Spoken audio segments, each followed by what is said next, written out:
Hello and welcome back to Rails to Nowhere, where once again, I'm afraid it's just me, Simon. Today we are following on the story from last episode where I spoke about Victorian suburbia, and we are moving into the 1920s and 1930s and looking at the developments of suburban and urban housing in this period and the way that the city was beginning to change. This is really the point where we're going to begin seeing how the motor car is beginning to influence the geography of the city. So in the last episode we talked about the emergence of the suburb as a concept and commuting as a experience for the masses. I discussed the forces that shaped the suburban experience in Victorian era London and a couple of other cities, and why the housing that was built in that era developed as it did. And today we'll be looking at how during the 1930s most growth in London's population is moving further out than it did in the Victorian era. So suburbs such as Walthamstow and Lambeth are becoming stagnant.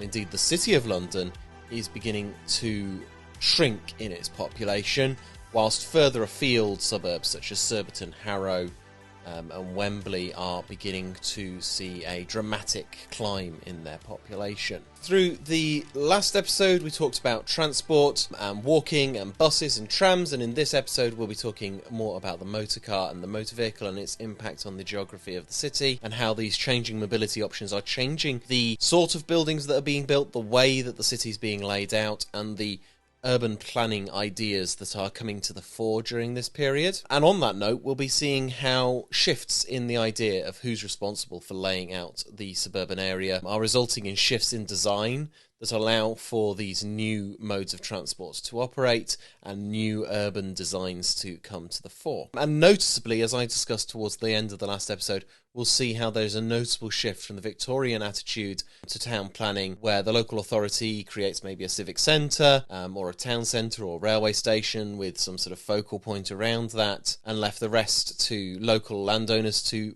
manage and develop. How in this period we begin seeing moving through projects like the Kingsway development in London and onwards through more centralised town planning schemes, we see how the local authorities are beginning to become much more involved in more widespread town planning and the layout of more of the cities than just a small area around perhaps the train station or the civic centre of the town. We'll also discuss how, whilst the UK adopts the idea of town planning and planning permission, it never quite adopts the concept of zoning to the same degree as places like the US and Canada do. So one of the first things we need to do is we need to just think about the literature that exists on this topic. I keep coming back to this idea of historiography and literature reviews, but really when you're doing history academically, that's like a really central part of the discussion. And especially when you're doing something like my dissertation, where I have approached the topic in a different angle to a lot of the existing book, it's very important to understand how my arguments are fitting into the overall literature picture. So the topic of suburban growth and city bloat and urban density and all of that is something that's quite heavily discussed in the realm of talking about American and Canadian suburbs. And if you go on YouTube, there's a host of channels such as Not Just Bikes and City Beautiful, which I watch, which talk about this topic a lot in terms of American suburban development.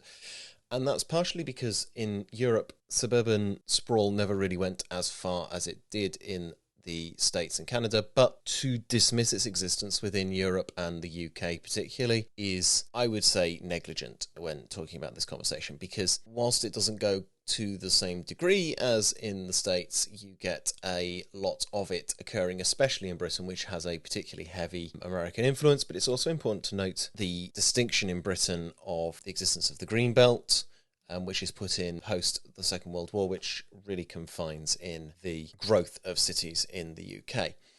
As a result, you end up with a lot of the literature being American-oriented.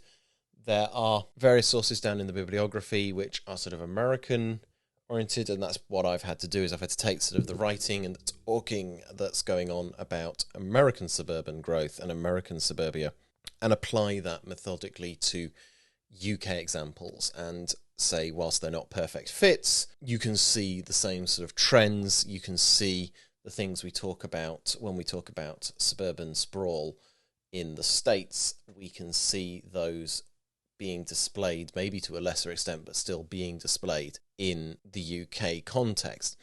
Having said that, there are certain books and literature on the suburban growth in the UK, particularly Michael Law's 2 papers listed in the show notes, especially The Experience of Suburban Mobility and The Car Indispensable. Also Peter Scott's book, The Making of the Modern British Home, and Ian Carter's book, Railways and Culture in Britain, and a variety of other texts down in the description, which maybe don't necessarily talk in detail always about it. I often refer back to Bagwell and Leith's book, Transport in Britain, because it's a good sort of starting point for a lot of these discussions. And so I've had to take sort of the very developed literature on US car culture and US suburban growth, and the slightly less developed but still reasonably there UK literature that exists, and then combine that with my own active looking at things like the Town and Country Planning Acts, town plans produced by places like Harrow Council and a couple of the other local authorities and the LCC.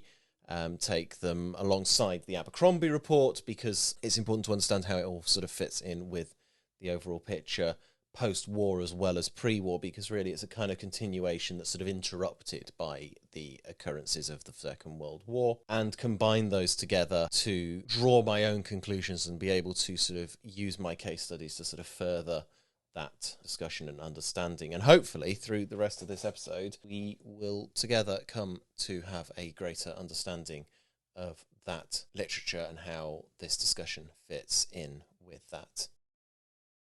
So towards the end of the last episode I talked about the Garden City and the book Garden Cities of Tomorrow, and how this how this signified a shift in thinking about how cities should be designed. Notably, it signals a shift in the sort of sense of the nature that cities should be taking and the sense of the urban form that should be being developed. And following the First World War, this really begins to gain some traction. Whilst Howard's proposals from Garden Cities of Tomorrow were never fully implemented, the Garden City concept is crucial to the image of many interwar developments, which local authorities often referred to using terms such as cottage estates, or in the case of the Metropolitan Railway, they refer to theirs as Metroland. This period is really interesting for urban planning and the history of urban planning. As I say, the idea of who's responsible for laying out a city really begins to shift in favour of centralised government planning agencies, with lots of legislation coming in this period. So we get the Town Planning Act of 1925, which actually a lot of the stuff we're going to be talking about today is proposed under. And we also have the Town and Country Planning Act of 1932. Both of these begin encouraging local authorities to take a greater interest and to set up town plans and to begin developing the idea of planning permission. And these acts really mark the beginning of the legislative road towards the Town and Country Planning Act 1949, which is the legislation under which a lot of British planning rules will continue to be carried out. Indeed, through to today, it basically forms the crux of certainly the English planning legislation that still exists to this day. And so we'll talk a little bit more about this later, but one of the really big things that this does is it begins encouraging the idea of the local authority laying out a road plan and laying out a grid of roads across an area and designating certain areas for certain uses. Now, following the end of World War I, the central government produces the Taylor-Walters report, which is the result of an investigation into what housing should look like going into the post-war period, and what housing requirements Britain would have going forward. And they also passed the 1919 Addison Act, which promises the funding of 500,000 new council homes and sets the government's targets for how to build those. This is all part of attempts to meet the desire for new homes in the post-war period, to meet desire for better quality of living, but also to meet the government's pledge to build homes fit for heroes, as they term them. So following the First World War, there's a desire that those who'd gone off and fought in the war should be rewarded with a better place to live, a better country to live in essence. And the idea that we should have fought the war for something, and therefore we should build a Britain that is fit for the heroes that we created in the war. These new acts establish a variety of basic provisions that are expected to be within properties, with modern amenities such as parlours and indoor bathrooms being suggested as being standard, whilst indoor plumbing is not a new thing per se, and many places did have it in the Victorian era. It's not necessarily standard, and it's not necessarily an idea that that's something that you would have in every home. We also see that the Tudor-Walters report basically establish that the semi-detached house with a garden at the front and rear would be standardised as the ideal standard home for this era. And it's important to understand the importance of the adoption of the semi-detached house as the standard house in this period. We'll keep coming back to this, but semi-detached houses by default are lower density than terrace houses, and so this really is a beginning of a trend that we see going forward for the reduction in the density of housing development. The early years of the Metropolitan Railway's Metroland, which we'll talk a little bit more about later, fall very neatly into this period. They draw on the idea of the garden city. They draw on places like Hampstead, which is known as a garden suburb, although it's slightly older. And they are, to an extent, centrally planned, although they are still constructed by a relatively haphazard mix of private developers. So Metroland is an interesting case study, and we'll come back to Harrow slightly later in the episode, talking a bit more about that. So at the same time as these newer, greener versions of urban design are becoming vogue, and with less dense housing ideas becoming popular, so too, as I say, is the idea of state involvement in urban design and urban layout. And the result of this is the cottage estate, as the London County Council would term it, but it's a sort of general style of, well, not rural, but urban housing estates designed to bring the rural or picture of rural living to the city. These embrace semi-detached housing, wider roads, additional green space, gardens at the front and back of houses as sort of central tenets of their design. They also, as council estates, bring this new form of life to working class residents. It's important to note that suburban life is generally accessible to the middle class throughout this period, and some wealthier working class people, as their wages are rising following World War I, to buy or take on private ownership of some places in these sort of private estates that are growing. But the cottage estates that are built by a variety of councils, including the London County Council, further widen the accessibility of these garden suburbs to a wider range of the working classes. And Scott notes in their text that actually a lot more of the working class are able to access these sort of suburban and semi-rural housing areas than actually traditional historiographies have suggested. And we also see at this time the growth of master plans. In the immediate post-war period, we see a flurry of proposals as councils reject the laissez-faire policies of the pre-war period. This is a running theme across the economy. The post-war period is dominated by an adoption of centralised control and a loss of laissez-faire. And as we saw this way back in episode 1 when we talked about the Railway Act 1921, this is all part of the same sort of trend, the sort of idea that the let-it-be policies of the pre-war era have failed, and that it is therefore necessary and right for the state to step in and begin taking a greater amount of control.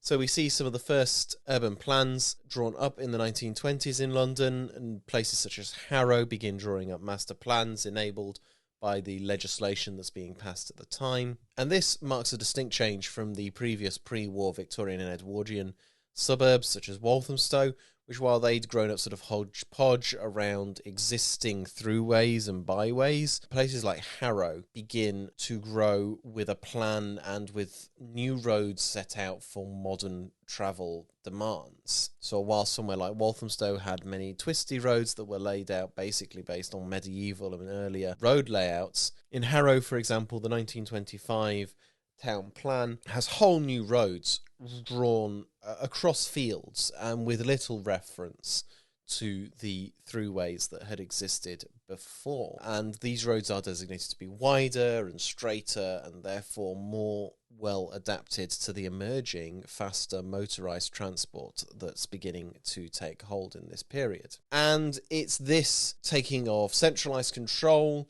and the enablement of new forms of mobility that really begin to allow the motor car to begin to get a foothold during this period. And when we say cities were built for the motor car, this is much more said in relation to American urbanism, but even in Britain, there is a degree to which from the 1930s onwards we are beginning to build or rebuild and redesign cities with the motor car in mind. And this is really the origin point of that as we begin drawing up these city in places outside of London City and town-wide, and in the London area borough-wide plans. So we'll talk a little bit more about advertising in a later episode. I've got a whole thing about it set up for a later episode, but it's critical to understand its role in the growth of suburbia and the development of the designs in the lifestyle that's being sold. So I talked in the last episode about how garden cities of tomorrow criticise Victorian urbanity for being too dense and drab and taking people away from the countryside. And in response to that, there is, of course, an introduction of greenery to urban areas along the lines of the suggestion of Howard, although not as much as he had called for. And if we look at how Metroland and the garden suburbs are being sold in this era, we can see that they're being sold as bringing the rural lifestyle to the city. Indeed, there's a lot of emphasis made on the country lifestyle that you can access, and the Metropolitan Railway produced the Metroland Guide, which talks about country walks and golf courses and all these sort of things that you can do within easy reach of the stations. As we'll discuss slightly later in the series, these don't always come to plan for the people who move in, because a lot of these places end up getting more building work put on them, and they end up losing access to a lot of that countryside that was being sold to them. But it's important that we're seeing that this is what's being sold, the access to the countryside, the access to greener space. We also see advertising for motor cars being sold on the idea that that allows you to connect your suburban life to the countryside. And as the countryside gets a little further away, that becomes even more central to that sort of selling, because that's the lifestyle you were sold when you bought your house, and you want to access that, and the motor car will enable you to keep that access. Early advertising and promotion of Metroland and the new suburbs rely heavily on these ideas of opening up country life for regular city dwellers. As I say, we got pamphlets and the Metroland Guide, and there's also an emphasis on the modernity of the houses. So we're seeing this combination of allowing access to a bygone, forgotten rural England, but also with the convenience of modern electronics and mod cons within your house. And that also begins to feed into how the motor car is advertised, because again, that begins to become a modern gadget for the modern home. And we know that these promotions work on people who moved out to these new garden suburbs. As I mentioned, the countryside often got further away as new houses were built, and this leads to an immense of disappointment to new buyers, which we've got oral records of, and people being disappointed that their view of the countryside would be blocked by new developments within just a few years of them buying a place. And as I say, this makes these places an easy breeding ground for the ownership of cars and motorcycles in this period. The car at this time is being sold as both the new toy for men and boys, as well as a way to access the freer countryside-oriented lifestyle that people have been sold and then feel that they've been robbed of. And this means that suddenly owning a car becomes established as part of the suburban dream. And in addition to that, there's the idea that it gives you freedom and liberation from the rigmarole of train services and timetables. Buying your own house is sold as a way of liberating yourself from the shackles of being under a landlord. And if you freed yourself with your housing, then you should be freeing yourself in your travel as well.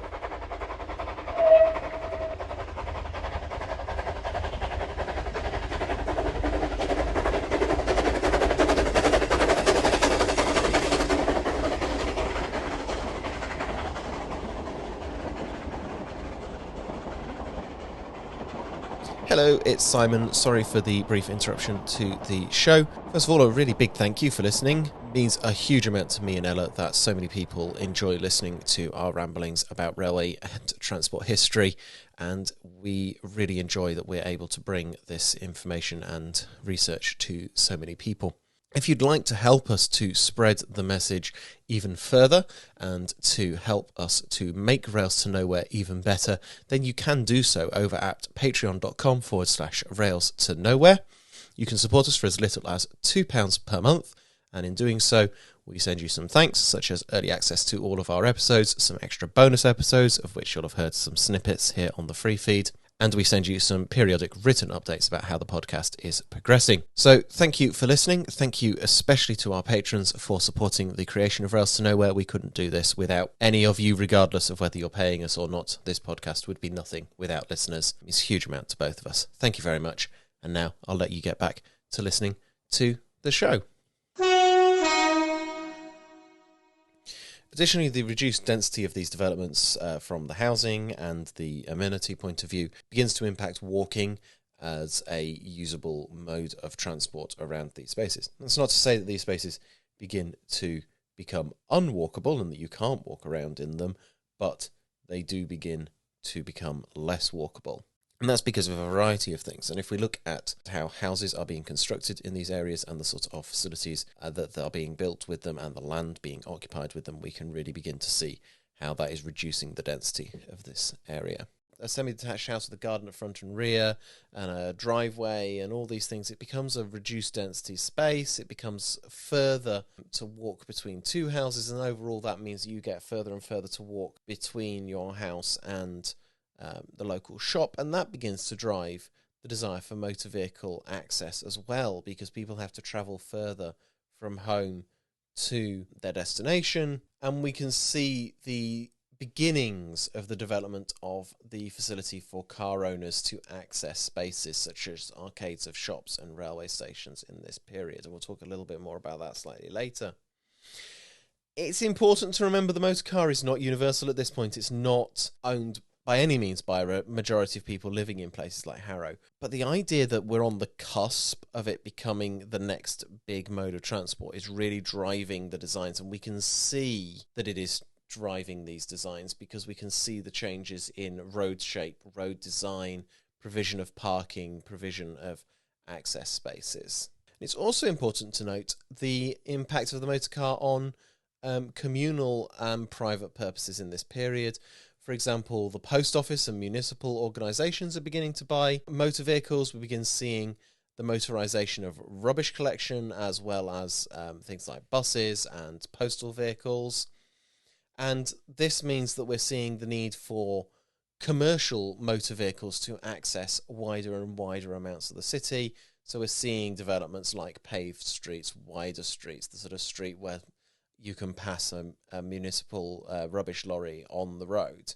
And we're also seeing greater communication capacity for the motor car within boroughs. The borough plans are providing roads which allow for better use of the motor vehicle. And as I discussed back in our episode on the motor car, we're seeing the development of cross-borough and cross-town plans with the LCC and other London local authorities coordinating on the creation of routes like the Principal A roads, which means you now have a straight, fast, uninterrupted road which crosses out of different borough boundaries and different town boundaries with relation to the other, providing a smooth, easy way to drive between various different places, further encouraging the ownership, usage and proliferation of the motor vehicle in this period.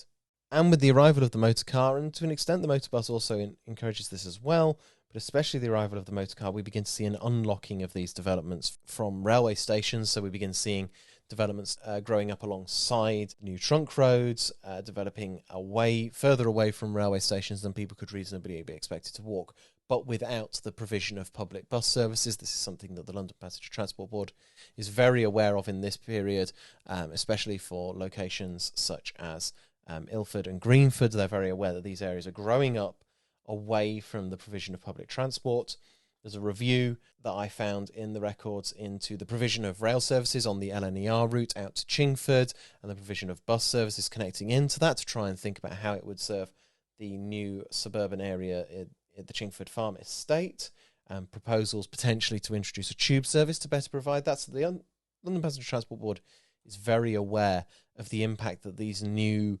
areas that are not necessarily dependent on the underground in the same way that places like Morden and Cockfosters and Edgware were in the previous decades. So instead of concentrating alongside railways like we saw in the previous episode with Walthamstow, we are instead seeing a concentration of commercial and manufacturing and employment centres along the new A roads and the new trunk routes that are being constructed throughout London. And so this is driving the decoupling of urban and suburban development from its previous dependence on rail expansion.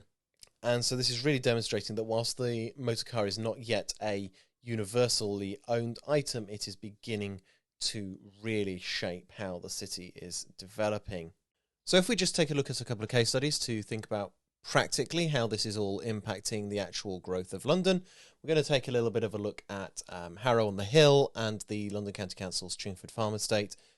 Like Walthamstow last time, this is because these are the case studies that I picked for my dissertation. They're not the only case studies you could use. They're not all-encompassing, and they're not necessarily embodying everything that we're talking about.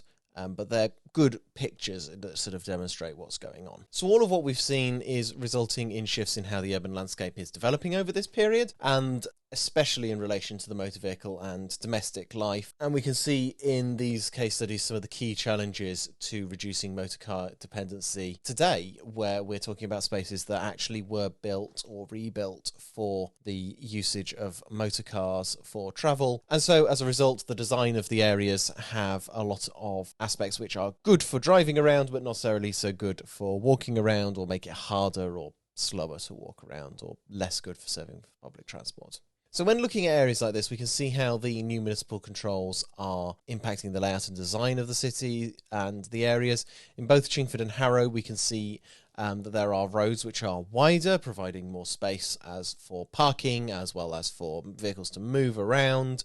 They are straighter, they are designed for higher speeds. We can see junctions with better sight lines for motor vehicles, with shallower curves, with roundabouts being introduced, which are designed for improving traffic flow and really only come around with the motor cars emergence. In the Harrow plan, for example, we can see roads listed as being 60 feet wide, which makes them 4-lane roads, allowing either large flow of traffic or 2 clear traffic lanes and a lane of parking on either side. This is clearly showing a thinking about there being a possibility of increased traffic going forward, and this allows for faster speeds and allows for improved interconnection between Harrow and neighbouring council areas. You can see the integration of the North Circular Road beginning to happen across North London during this period. And again, this is meaning that the motor car is becoming a viable way of travelling around the city and travelling between areas, especially orbitally around London.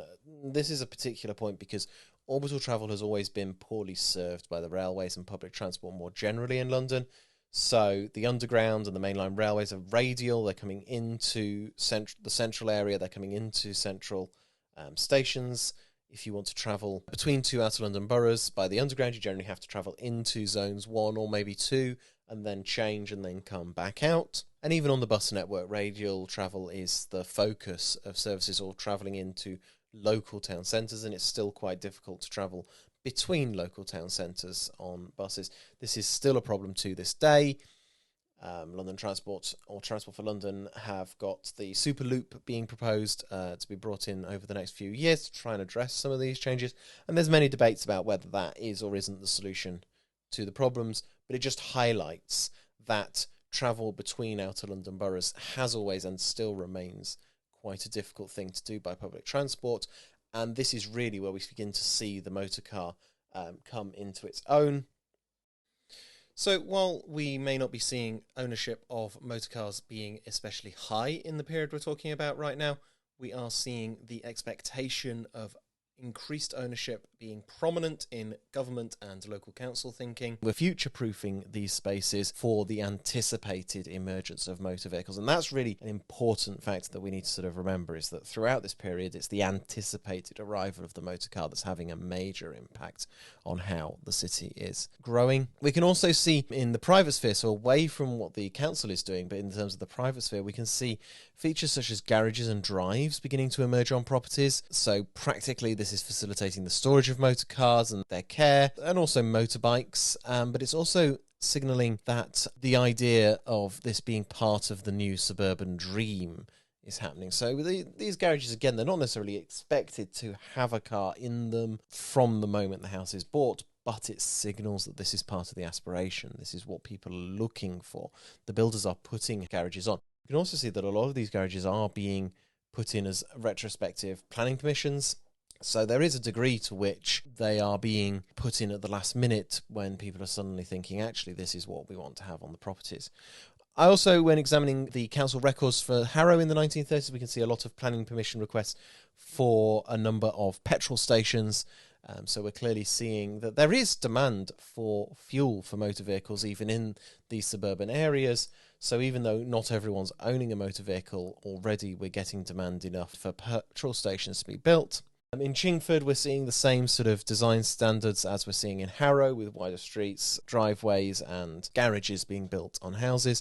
And all of this is pushing the properties further apart. So we've got a wider street, we've got a front garden, we've got a garage, we've got a driveway. That's pushing the properties further apart. It's resulting in a lower density of housing versus the terrace house. And this has two effects. One, it means that we're fitting less people into the same sized piece of land. This is especially pronounced in comparison to Victorian urban design, where you would see maybe tenement blocks, but also multiple occupancy within one terraced house, whereas we're now moving towards the era of single-family homes, of the idea that actually you don't necessarily live with your grandparents or your parents, and you don't necessarily have one family living in one house for multiple generations. You actually have a point where two people move out when they get married, so you just have a mother, a father, and the children, which is reducing the density of living, which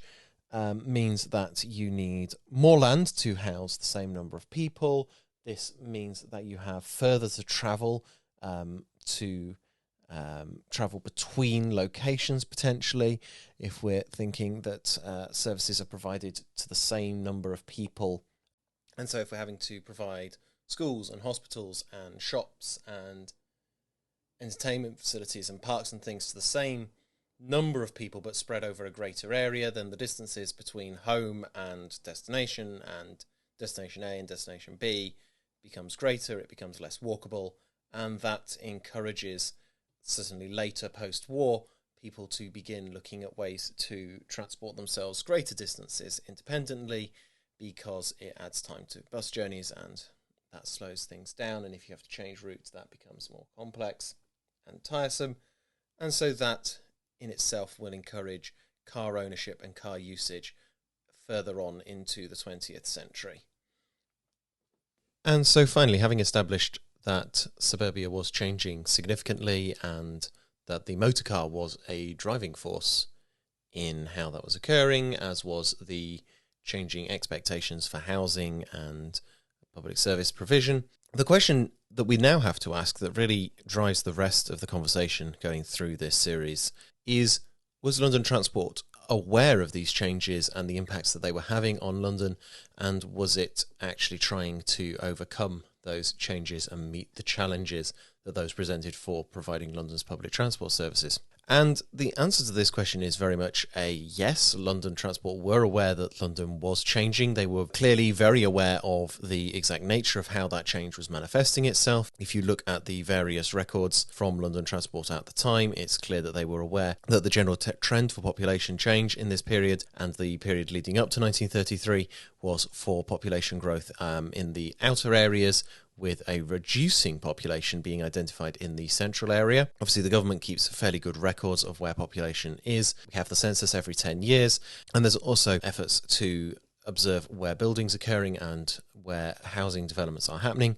For example, through the 1930s, London Transport makes reference to sending out various groups of people to research where housing developments are being proposed, where they're being built, to monitor them. They're not just looking at the paper records, they're not just taking in reports from the councils, they're actually sending people out onto the streets to look at these new developments, to understand the nature of them, where they're growing up, how fast they're growing up. They're maintaining their own set of maps within the London Transport headquarters at 55 Broadway. So they are annotating the Ordnance Survey maps to show where these new developments are actually appearing and how those are growing and spreading. And this is then all feeding into decision-making processes about how to respond to these changes, how to meet the travel needs of these changes. They're carrying out traffic surveys in these areas to see how people are moving around, how many people are moving, how many people are going to train stations, and how many are going to shops, and all of these sort of factors. And this is all feeding into the decision-making process. It's all feeding into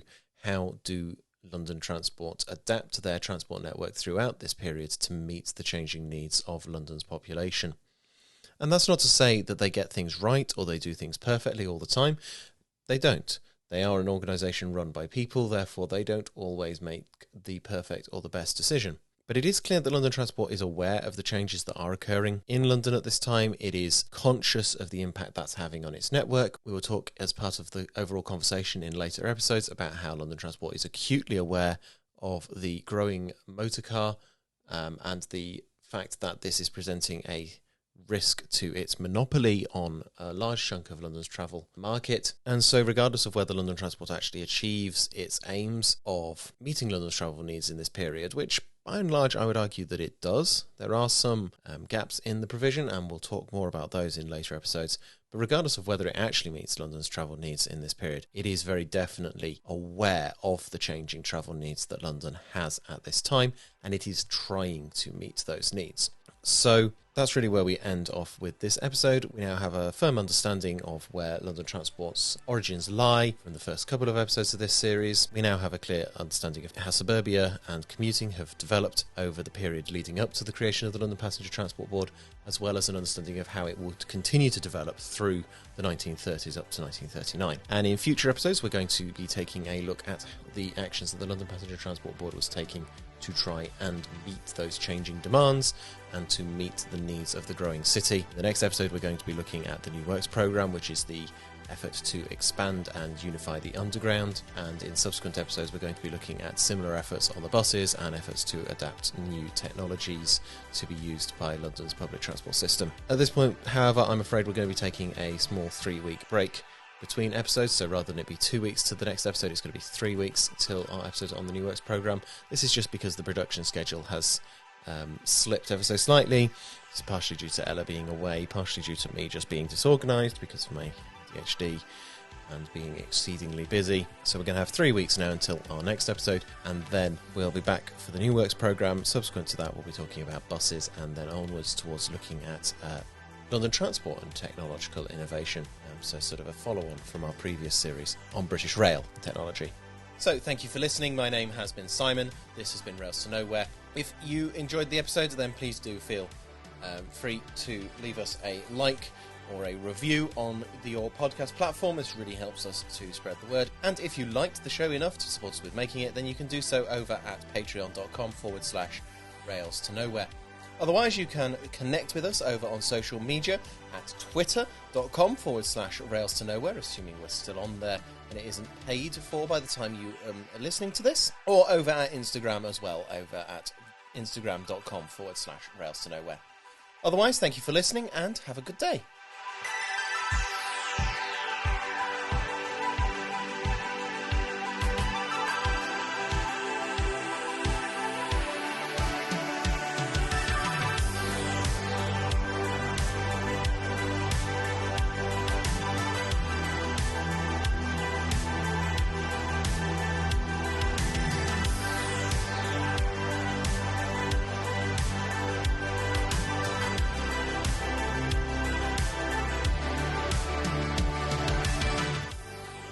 You've been listening to Rails to Nowhere. This episode was presented by me, Simon Sarson & Co. Rails to Nowhere is produced by me and Eleanor Ashton, with research for these episodes being carried out by myself, with contributions from Ella.